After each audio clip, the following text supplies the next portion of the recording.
Freddie Mercury lived an incredible life. From humble beginnings in Zanzibar and London's East End, he defied stereotypes and convention and became one of history's most beloved entertainers. As the BBC airs newer documentary all about the Queen frontman titled Freddie Mercury, A Life in 10 Pictures, get to know the woman who by his side throughout it all. Here is everything we know about Freddie's lifelong friend Mary Austin. Mary and Freddie dated for 6 years before he came out as gay.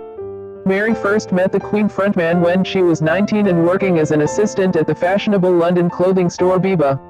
After being courted by another band member, Brian May, she eventually went on a date with Freddie and the two became inseparable. They were a couple for 6 years and even shared a flat in London's Kensington Market together, before Freddie revealed to Mary that he was gay. Although Freddie's confession ended their romantic relationship, they remained close friends right up until Freddie sadly passed away at age 45 from AIDS. Speaking about his relationship with Mary, Freddie once said, "I might have all the problems in the world, but I have Mary and that gets me through.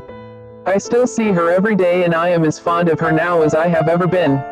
I'll love her until I draw my last breath." Mary and Freddie in 1976.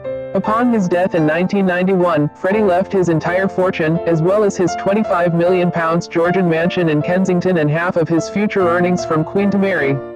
Meanwhile, most of his friends, including his lover Jim Hutton, were given £500,000 each. Mary initially tried to persuade Freddie to change his mind and even suggested he turn his vast London mansion into a memorial site for fans to visit, but Freddie was determined to make her his heir. He reportedly told her, "If things had been different, you would have been my wife and this would have been yours anyway." Mary inherited all of Freddie's fortune. Mary respected his wishes and was by his side when he died.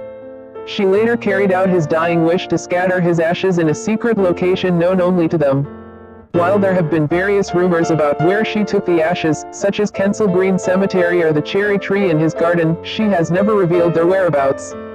These days, Mary, 70, lives a quiet life in the London mansion Freddie left to her, where Queen fans still make regular visits to pay their respects. She has been married twice but is now divorced. She shares 2 grown-up sons, Jamie and Richard, with one of her exes, Piers Cameron. Speaking about losing Freddie 30 years ago this year, she said, "I lost my family, really, when Freddie died. He was everything to me, apart from my sons. He was like no one I had met before.